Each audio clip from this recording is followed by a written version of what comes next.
Mesure de la conductance en chimie pour les premières bacs. 1. Conductance. Approche expérimentale.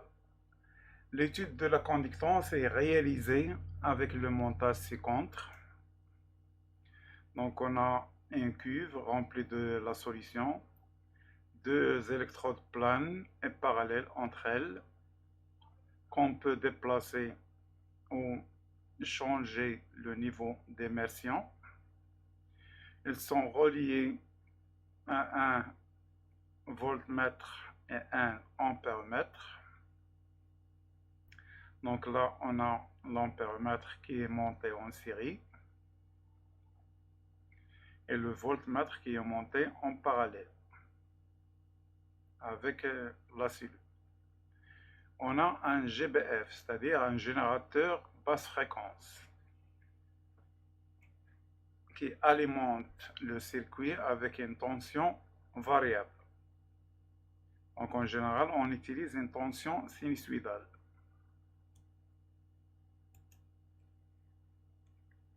Donc pourquoi on utilise un GBF, c'est-à-dire une tension variable ou alternatif? Parce qu'avec un courant continu, il y aura érosion des électrodes. Au niveau de chaque électrode, il y a une réaction chimique. Sur l'une, il y a érosion et sur l'autre, il y a un dépôt. Mais si on inverse le sens du courant, les effets sont éliminés. Donc, on a la réaction dans le sens inverse. Donc, en fin de compte, les électrodes ne seront pas affectées par le passage du courant.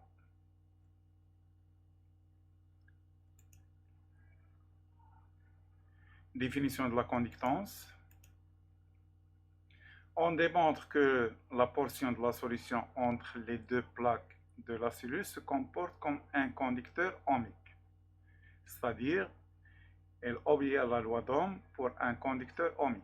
Donc cette loi, on l'a vu en électricité lors des cours des troncs communs. Donc la tension entre les bandes d'un conducteur ohmique est proportionnelle à l'intensité du courant qui le parcourt. Et le facteur de proportionnalité appelé résistance, symbolisé par R.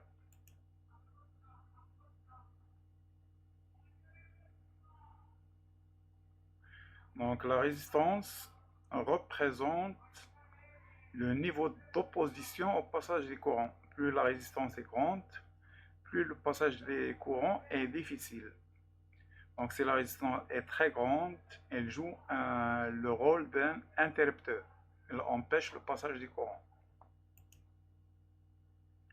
Donc on a vu une autre expression de cette loi d'Ohm qui est I est égal G fois U.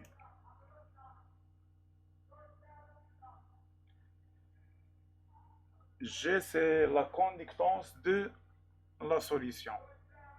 Là, elle exprime, c'est l'opposé de la résistance, elle exprime la facilité avec laquelle le courant passe.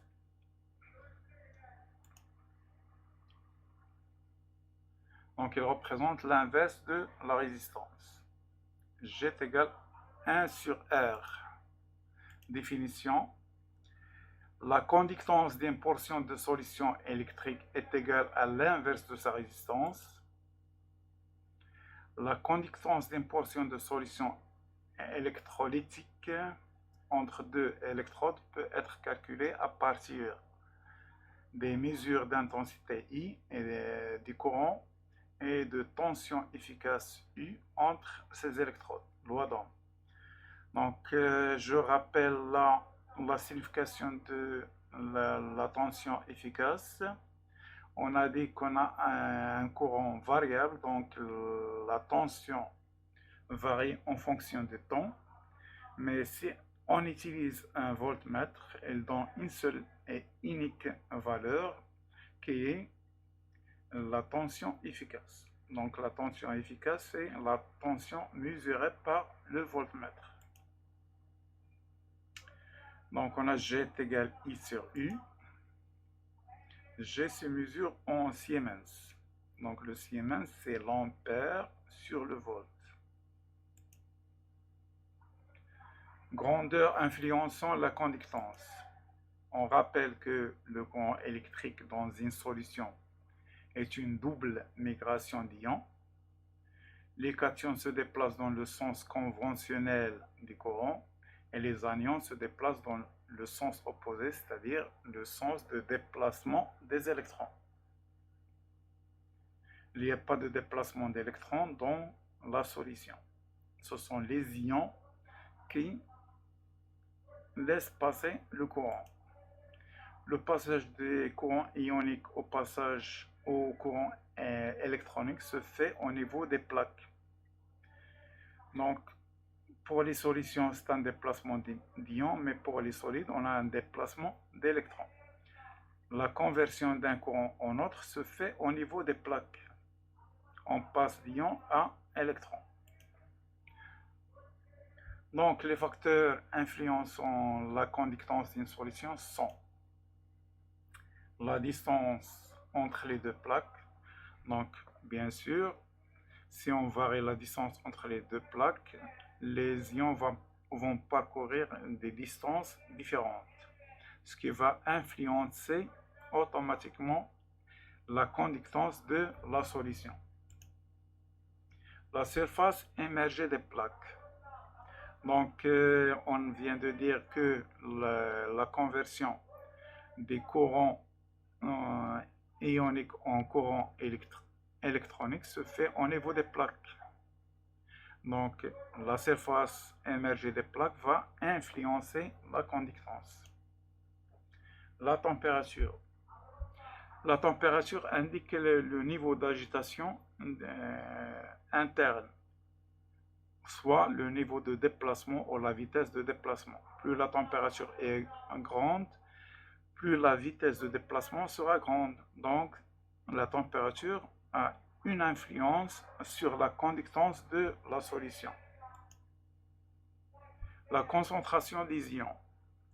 Donc, on a dit que le courant dans la solution, c'est un déplacement d'ions. Donc, plus il y a d'ions, plus il y aura de courant. Donc, la concentration des ions va influencer la conductance. La nature des ions. Les ions diffèrent par leur charge, leur volume, etc. Donc, ils vont influencer la conductance de la solution. Donc on va étudier l'influence de ces facteurs. On va faire une étude expérimentale pour étudier l'influence de chaque facteur. Donc, commençons par la surface émergée. On applique une tension de valeur efficace U est égal 2 volts entre les plaques d'une cellule conductrice. On va garder la distance entre les deux plaques constantes. Et on fait varier la surface. Donc on va émerger progressivement les plaques et étudier et calculer à chaque fois la valeur de la conductance. Donc, pour une surface de 1 10 à la puissance moins 4 mètres carrés, on a I est égal 2,7 et U est égal 2. Donc, la tension ne va pas varier, c'est l'intensité qui va varier.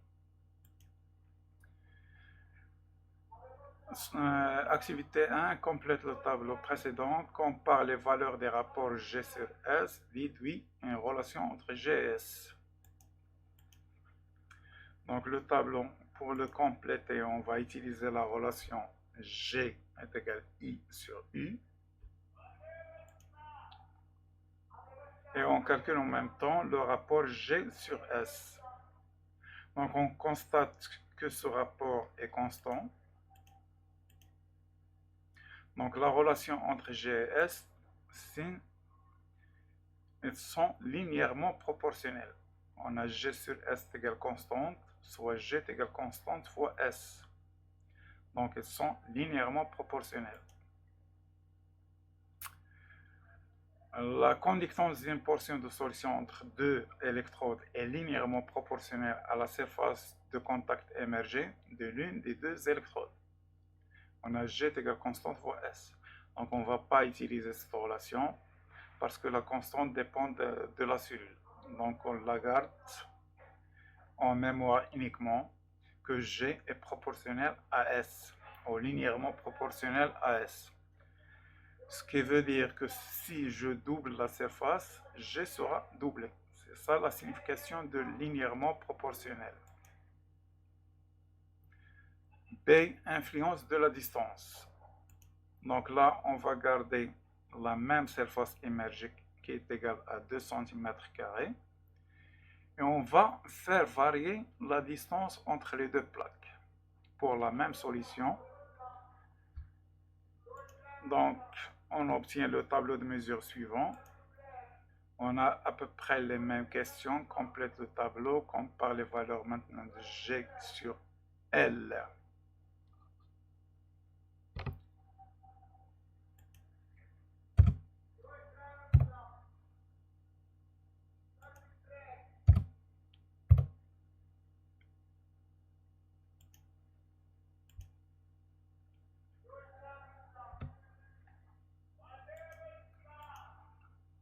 Donc le tableau, on va le compléter par la même relation, en utilisant la même relation G est égal I sur U.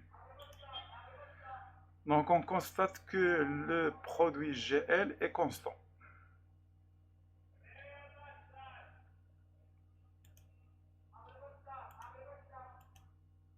Donc la relation, on a G fois L est égal constante, soit G est égal constante sur L, ou constante fois 1 sur L.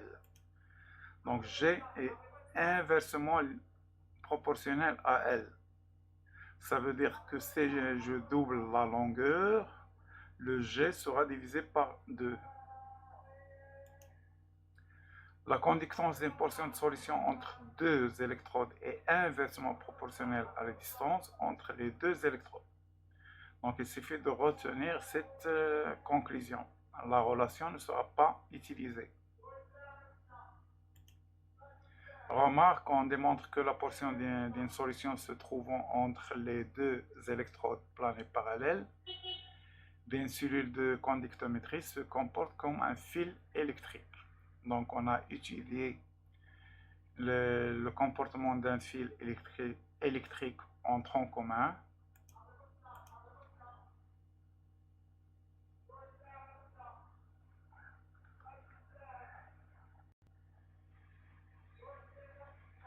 La portion d'une solution se trouvant entre les deux électrodes d'une cellule de conductométrie se comporte électriquement comme un fil conducteur. Sa résistance est donnée par la relation R égale ρ L sur S. Ρ, c'est la résistivité, L, c'est la longueur des fils, S, c'est la surface de sa section. Sa conductance est donnée par la relation G égale sigma S sur L. Donc c'est la même chose, surface ou R de la section, longueur. Sigma c'est la conductivité et K, donc on démontre que sigma est égal à Kg. Donc K est appelé constante de la cellule. Donc en chimie on va utiliser surtout le sigma au lieu de G. Donc on vient de montrer là qu'ils sont linéairement proportionnels. Donc étudier sigma, c'est comme étudier G, c'est à peu près la même chose, à un coefficient près. Donc je passe de sigma à G en multipliant par K. Ou je passe de G à sigma en divisant par K. C'est influence de la température.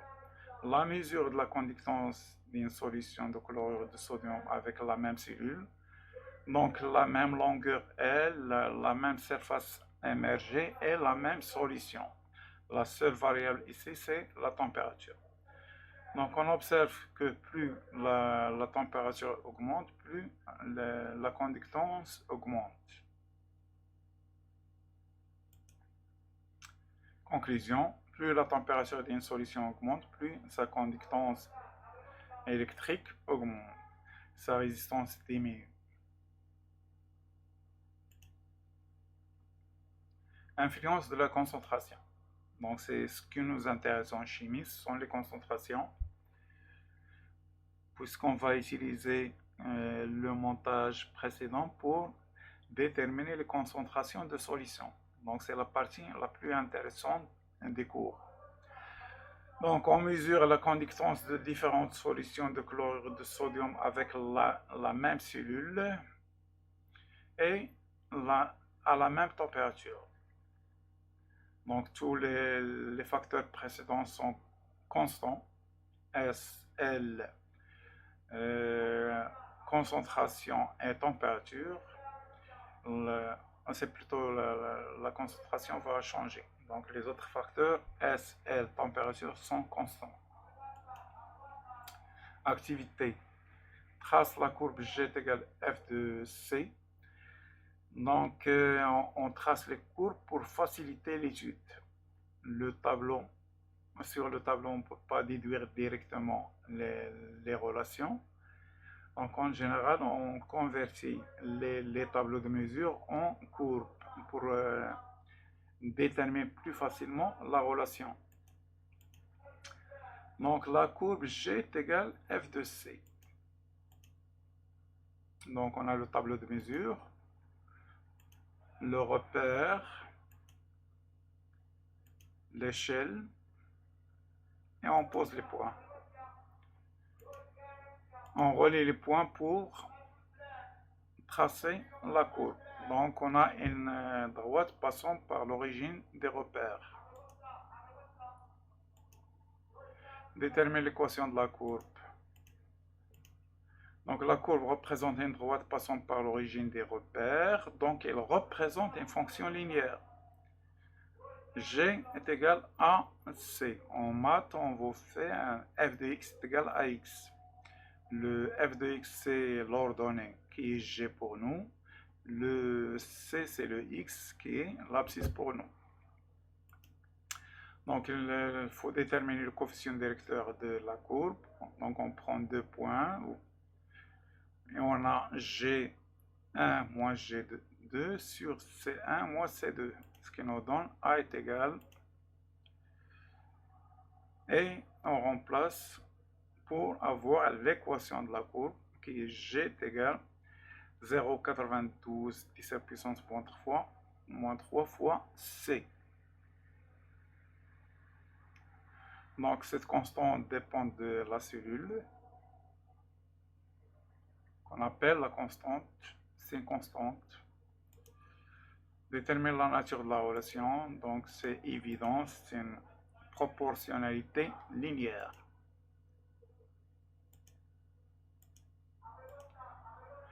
Conclusion, à une température déterminée, la conductance d'une solution est linéairement proportionnelle à la concentration molaire de cette solution. Donc ça, il faut le retenir. G est égal constante fois C. Remarque, G est égal constante fois C. Donc on démontre là que la conductivité est elle aussi linéairement proportionnelle à la concentration.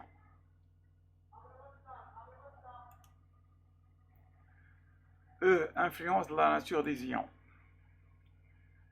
Donc on garde tous les facteurs précédents constants et on fait varier uniquement la nature des ions. Donc on observe que G a des valeurs différentes, c'est-à-dire qu'elle dépend de la nature des ions.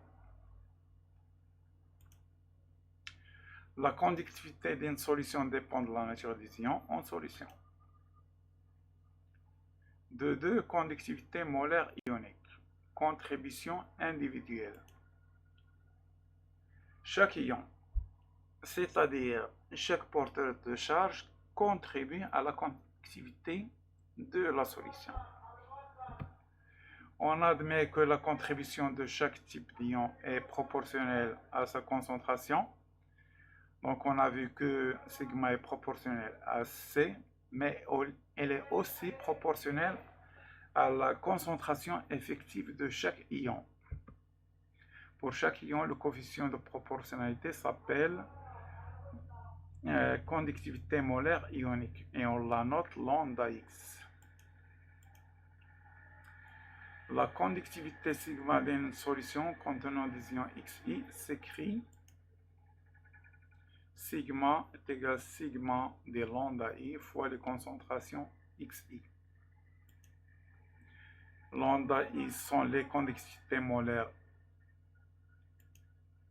et les xi sont les concentrations qu'on doit calculer en mol par mètre cube et non en mol par litre. Donc on a des exemples des conductivités molaires ioniques pour des cations et pour des anions. Deux propriétés de conductivité molaire ionique. A. Influence de la température. Toutes les conductivités molaires ioniques sont des fonctions croissantes de la température. En effet, une élévation de la température augmente la vitesse de déplacement de toutes les entités chimiques en solution, donc en particulier des ions. Influence de la charge. La force électrique qui s'exerce sur chaque ion est proportionnelle à sa charge. De plus, la vitesse de déplacement de l'ion en solution est liée à cette force. On peut donc prévoir que les conductivités molaires ioniques augmentent avec la valeur absolue de la charge de l'ion. Donc, on a un déplacement. Un déplacement nécessite l'application d'une force. Donc, les ions sont mus grâce aux forces électriques créées par les deux plaques émergées. Donc, la force électrique est proportionnelle à la charge des porteurs de charge. On verra ça sur un cours d'électricité. Donc, c'est pas intéressant pour le moment. Donc, on peut constater que la conductivité molaire ionique de l'ion dépend de sa charge. Donc on peut revenir au tableau précédent pour constater que plus la charge augmente, plus la conductivité molaire ionique augmente. Exception fait de H+ et HO- qui sont des cas particuliers. Influence de la solvatation. Donc, je rappelle c'est quoi la solvatation. Lorsqu'on dissout un composé ionique et se dissocie en cation et anion, ces ions sont entourés par les molécules des solvants. C'est ça la solvatation. Donc, plus ce nombre de molécules qui entourent l'ion est grand, plus le volume de l'ion sera grand, plus son déplacement sera difficile. Donc la solvatation a une influence sur la conductance en général. Application. La fiche technique d'une cellule conductométrique commerciale indique que sa constante de cellule a pour valeur K est égale 90 mètres-1. Pour vérifier cette information, on plonge la cellule dans une solution étalon de chlorure de potassium de concentration C est égale 1×10⁻², mol par litre en soluté apporté à la température 25 degrés. Donc c'est quoi une solution étalon? Donc c'est une solution qui a une concentration bien déterminée. Donc c'est un repère, on peut l'utiliser comme référence. La cellule est reliée à un ampéromètre et un voltmètre sur lesquels on lit I est égal à 0,80 mA et U est égal à 0,50 volts. Question 1. exprime puis calcule la conductance G en millisiemens de la portion de la solution comprise entre les électrodes. Donc on a vu que G est égal I sur U, il suffit d'appliquer.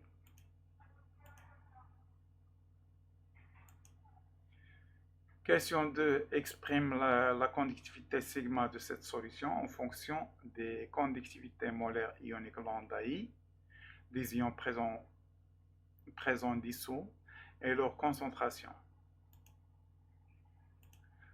Donc on a vu en général que sigma, la conductivité est égale à la somme des lambda I fois les xi. Donc il suffit de remplacer. Sigma est égal à lambda de K plus fois la concentration de K plus lambda de Cl- fois la concentration de Cl-. Question 3. À l'aide du tableau des conductivités molaires ioniques, calcule la valeur de cette conductivité en Siemens mètre moins 1. Donc, lors de la dissolution de KCl, on obtient K plus et Cl-. Donc, pour chaque KCl, on a un K plus et un Cl-. Donc, pour C KCl, donc je rappelle que la concentration, c'est le nombre de moles dans un par unité de volume ou par le volume. Donc si on a C qui est un nombre, on aura C et C. Donc la concentration des deux ions est à la même valeur qui est C. Donc on remplace dans l'expression précédente et on a lambda K plus fois lambda C moins fois C. Donc la valeur de la concentration est donnée en mol par litre. Donc il faut la convertir en mol par mètre cube. Donc je rappelle que 1 mètre cube contient 1000 litres, soit 10 à la puissance 3 litres. On déduit que 1 litre est égal à 10 moins 3 mètres cubes. Et on va prendre cette expression et on remplacera le litre ici.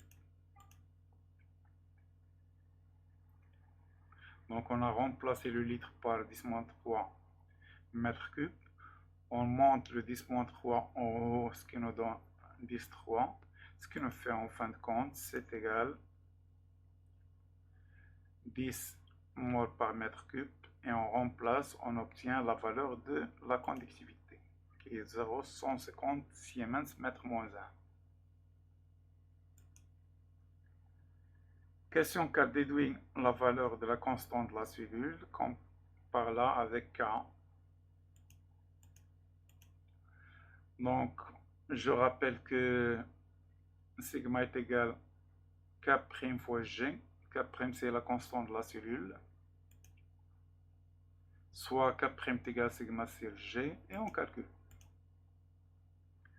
Donc, la valeur donnée par le constructeur est de 90. Là, on a 94. Donc, si on tient en considération les erreurs de calcul ou les incertitudes sur le calcul, on peut accepter que la valeur les deux valeurs sont égales. Donc, la dernière question, le calcul de la surface émergée.